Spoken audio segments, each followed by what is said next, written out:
Hello, everyone. Welcome back to AniYayAniNay. As always, I'm your host, John. And I'm Joey. We have a very exciting AniYayAniNay episode for you guys today because today we're actually going to be reviewing probably the first show that actually wasn't made in Japan. Right, Joe? Right. All right. Let's get this thing started.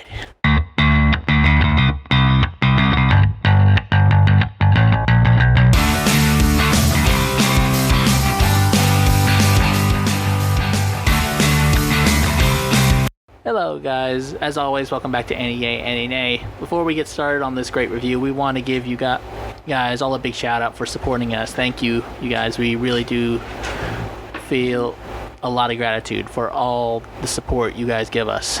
And we love and appreciate every last one of you. That we do. But please don't forget to tell your friends, your other friends, or your friend's grandma, or anybody else you know to come and support us. Don't forget to please like, subscribe, and comment, and hit that notification bell. We'd be very grateful for all the support and any other support you guys give us. So please go out there and tell them. Tell the world. Woohoo! Yes, tell the world about us. Listen to me trying to sound funny, but I'm not funny. I'm not either. It's okay. Really? Then why does everybody like you so much? I don't know. Yeah. I just be me, and they like gay. But let's get started on this. Actually, before we get into this, I actually want to tell a lot of you guys about some of the animes that'll be coming out in July. We actually didn't do that for this month. No, we forgot about that. We gotta quit forgetting about this stuff. It's a big thing that people need to know. They want to know about other animes that are coming out. But let me go ahead and give you guys a rundown of some of the animes that will be coming out. Let's see. Give me a moment here. I have tons of shows here. Meant to tell all you guys, but here we go. Of course, we have a bunch on July 2nd. We have Lycris Recall, Musano, Phantom of the Idol. I'm only just going to give you guys a few of them because I can't name all of them, otherwise we'll be here all day. Rent a Girlfriend will be getting a second season as well. Never even knew that was going to get a second season. But I did hear that there were rumors about it, but I wasn't a big fan of that anime. And you should know why, Joey. Oh, well, I told you. It's like an anime. It kind of feels like you're renting just like a slowed down version of a prostitute. You rent a girlfriend. You pay them to be your girlfriend for like a certain number of time. Yeah, I don't know if I could do that. Yeah, well, basically, it just seems like a dumbed down teenage version of, basically, no different than a guy going to, hook up with some girl to sleep with him. But I mean, they go through all this, they don't even get to do the deed. But I mean, I don't think that's the whole point of the show, though. I think there's more to it than that, but it just wasn't my thing. But also, let's see, there's also Classroom of the Elite coming out. Another season of Overlord for season 4, it looks like, will be coming out as well. I actually hear a lot of good things about Overlord, and I've never even actually watched it. Have you watched any of Overlord before, Joey? I don't think so. I don't recall watching any of it, to be honest with you. Oh, well, I mean, it's getting a 4th season, but I've heard good things about it, but I've never really just gotten the time to watch it. It's on my list, though, to watch. Orient is getting a second part, so we can continue our review on that because we said that they probably would be they're getting a second season, and we gave that kind of an aninay because of the way it ended, and it kind of was a letdown in our eyes. Yeah. But maybe this new season or new part will get a better view of it. Anything's possible. Yeah, anything's possible. Ooh, but this is one I've really been waiting for. I've been waiting for this one for a long time. Devil is a Part-Timer to get its second season. I don't know if you've ever, I think I've told you about this one before, Joey, but basically what happens is that a devil from another world and basically his general gets sent to our world, and they lost all their magical power and they look like humans now. So basically they got to come up with finding ways to get by. And so while one spends his time at the library trying to find out how to get magic back, the other one works a part-time job at a fast food restaurant. Yep. And the hero who traveled with to catch him is in the same boat, and she works at a call center. But the main character that you relate with is probably the character that came to live with them in the middle of the first season, Lucifer. He turns into a hermit, a gaming hermit. He lives on a computer, basically. But they treat him like he's like he's contaminated or like he's got COVID. He sleeps in boxes. They isolate him from the table. Hell, they even give him dishes they give him paper cups that were used before that had food in it. That's what he's got to eat out of. One time they're trying to get juice that they get from their landlady, and he says, "None for Arushihara then." That's his name, by the way. He said, "There are exactly 5 of us." I was like, well, me, Chiho, Emmy, Susanoo, and Asya's not dead yet. And they said, "Why don't you stick to water?" I think I saw a used to go cup. I'm like, that is nasty. I feel so bad for him. Wouldn't you? I would. Yeah. Yeah, you would, because that's you. That ain't me. You sure? Yep, I'm positive. Let's see. Is it wrong to try to pick up girls in a dungeon? That is getting a 4th season as well. I've heard about this. It's a fantasy anime. We may have to check this one out, though. I haven't. That was one of the ones that the guy from the store put on my list. Oh, so another person has already recommended this one to you. Well, this is the 4th season. I mean, I've never watched it myself, so I guess we would have to watch it all to catch up to where we are. But those are some of the big ones, everybody, that a lot of people have been expecting and a lot of critics are, hoping for, reviewers like us. Those are a lot of the big ones that we know of. But from what we know, there are a lot more coming out in July. The summertime's when a lot of animes hit. I really wish we had done June and talked about that, but I guess we messed up. We'll have to talk about. It's all right. We'll have to talk about August, because I know June 11th the Dragon Ball superhero movie came out in Japan, but it still hasn't gotten an English release date, so we're still waiting on that to do a review on that. Definitely, we gotta do a review on the new Dragon Ball Super movie. I don't know, maybe, just maybe. Yep, just maybe. There's no just maybe about that.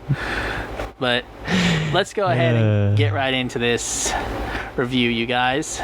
Today, we are, as we told you guys before, we are reviewing a TV show that actually was first made in America. We are reviewing RWBY. Well, RWBY Ice Queendom, to be more specific. Ice Queendom. Don't forget the Ice Queendom part. Yes. RWBY is how it's spelled. But originally, this anime was made by Roosterteeth. And of course, I don't want to spoil anything, although I know a lot of anime fans have probably watched it. But the best way to describe this, it's basically like fairy tale characters as warriors. It's like in a dark fantasy. All the characters are based off of fantasy characters or fairy tale characters like Red Riding Hood, Snow White, Belle from Beauty and the Beast, and Goldilocks. But the only difference is, instead of being the goody two-shoe girls, they're warriors. They fight, and they're pretty badass too at that. Yep. But we are not talking about the main series. This is actually a newer series that was actually funded by Rooster Teeth but made in Japan. So, in a way, you can say this is like Japan's version of it. So, I mean, that's pretty cool too. I mean, this is probably the first time I've heard of an anime moving the other direction. You know what I mean by the other direction, Joey? Yeah. It's like this one, instead of going from Japan to America, this one went from America to Japan. Mm-hmm. But if you've watched the first volume of RWBY, then you may actually know what happens here in this anime. But the only difference is that there are a few different twists to the plot.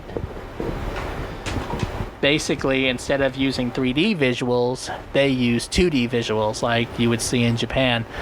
Which, by the way, it actually looked really good than the usual 3D. Yeah, it looked really, really good.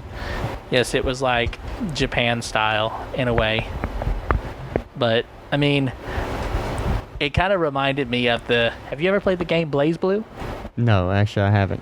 Oh, well, it's an old-fashioned arcade game, you know, fighting arcade game, but it kind of reminded me of that. BlazBlue cross-tag battle. And actually, RWBY was a part of that, too. At least the main characters were. But, I mean, overall, basically, it's the main character usually is Ruby Rose. At least she was kind of like the main character, in my opinion, over here on Rooster Teeth's side.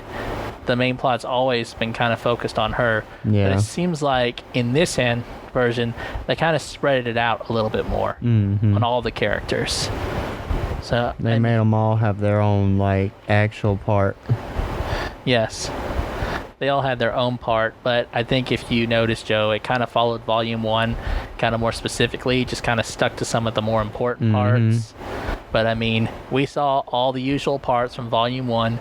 RWBY stops the robbers, meets Professor Ozpin. She gets to go to Beacon, although she's 2 years earlier. She meets Weiss. Weiss doesn't think much of her. She becomes teammates with her sister, Weiss, Blake. And, of course, Jean meets Pyrrha.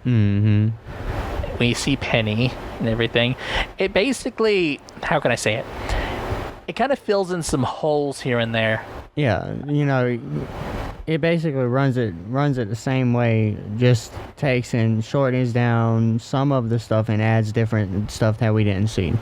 It kind of adds some stuff that we didn't know or figure out why. Yeah. Like, why was RWBY at that store when they were trying to rob her? Well, we found out why. She was getting a gift for Yang. They kind of fill in holes here and there. And we kind of fill in how Weiss got to go to Beacon. Of course, she didn't just run away from home. She had to prove herself to her father. And if she passed, of course, then she would get to go. But of course, it was a test that she wasn't meant to pass. She basically gave her a test she was meant to fail. Blake left because of Adam's selfishness, and we saw her run basically to Beacon. Yang was basically just the same place as RWBY. She was already headed to Beacon through school. Yes. I mean, in my opinion, if it really did follow more of one character, it kind of morely followed Weiss, hence the name Ice Queendom. Yeah. Weiss was kind of the main focus here. And it seems like they're adding a little bit more like this. Okay, I'm going to be honest. I don't want to insult anybody here, but that Dreamcatcher witch, Shion, I think that's what was her name. I didn't really like her. I mean, I didn't understand her point, her purpose in this show. I mean, I know she was meant to save these John, I guess. Yeah, but it just feels like they kind of just threw her in there into the loop. That's what I got from it too. Which is something I didn't like. She was never in the original series, never mentioned. It just feels like they just threw her in. I was like... They felt like they needed to throw somebody in just because it was a different kind.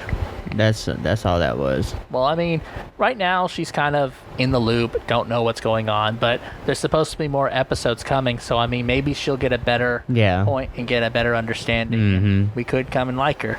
Also, they made him more badass in a way. Remember in the original, he was kind of the goof. Yeah. No fighting skills at all, but was a great strategist. Because he can come up with things on the fly and think things real fast. That was why he became team leader, but they kind of made him more badass in a way. Yeah. Like he has some fighting potential, just not a lot still. He could do something. I know, but I liked the way they did John, from like lovable idiot to like growing to becoming that was amazing, actually. a great fighter to becoming, I guess, of course you already know what kind of fighter he is. He's a knight. A European knight based off of his design. I mean, he's based off Joan of Arc, so I mean, we kind of get that. Like Pyrrhus based off Achilles. Yep. That's the one thing I don't like about Team Juniper. It makes it kind of feel like there's going to be sadness, because every character is a gender bend based off a character who, a person in folklore or in history that dies. But I mean, the way Pyrrha died in Volume 3, she died like Achilles, of course. Kind of lost her invincibility, shot through the heel. That means John is going to burn to death, because Joan of Arc was burned at the stake. Yep. So, I mean, I guess we'll find out, won't we? Well, there's no finding out. He's probably going to die fighting Cinder. He's going to take her with him. Yeah. That's what I'm thinking. Or he's going to go down with her. But, I mean, that's the only thing I can see, because Cinder's the only, like, fire wielder I see in the show. And as for Nora, she dies in the... in Ragnarok, because she's based off Thor. And, of course, Ren is based off Mulan, but this is his situation. Mulan commits suicide. So, I mean, is he going to throw his life in front to save Nora, I guess? That's the only way I can see it on the battlefield. That's the only way I can see it. Yeah. He'll die protecting Nora, but, like, he'll intentionally, like, get shot or stabbed or something like that. That's the only way I can see it. But, I mean, overall, this Ice Queendom show is actually... There were only 3 episodes. They were all condensed into one. So it's like, kind of like a movie. Yeah, that's what I was saying. But, I mean, overall, if you've seen RWBY, Ice Queendom does follow the storyline pretty well. Has its own plot in a way. I mean, it fills in holes, but I mean, overall, right now, it's at a good pace. But I mean, it's gonna take like more than just good pacing, and based from what I've seen so far, to give this thing an AniYay to me, because I am a big fan of RWBY. I'm guessing you think the same way, Joey. You got to see more. Yeah, I'm gonna have to see more. Yes. So this will be a part series, guys. We will keep you updated on our reviews of when more episodes come out, and then we'll do reviews on those, and then basically once the show comes to an end, we'll give you guys a AniYay or AniNay, how we think, comparing it to the original that we watched. Though of course, you know, RWBY kind of like slumped after Volume 3 because Monty died after Monty's death. Yeah. And well, it took them some time to pick it back up to where it was, to its original potential. But I mean, there was nothing that could be done about that. I mean, it was still good. It was just, it slumped. It was like, it went up, keep going up, Volume 3. Then we slumped down a little bit. We slumped down still a little at Volume 5. We picked back up a little, Volume 6. And then Volume 7, we skyrocket back. Yeah. In Volume 8, we skyrocket back again. It just took them some time to get it back to where it was, since they lost the creator. But I mean, yeah. What would you say was your favorite moment of this show? Or from what you saw? If you even had one.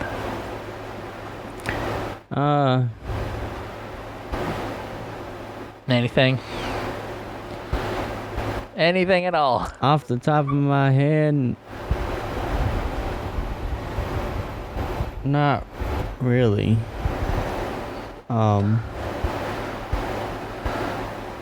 Honestly, it's that opening scene from RWBY in the store that really is was my favorite part in the show. Second part was when they fought the Grimms, the Deathstalk, fighting the Deathstalker, Scorpion, and the Nevermore. No, basically when they were being tested.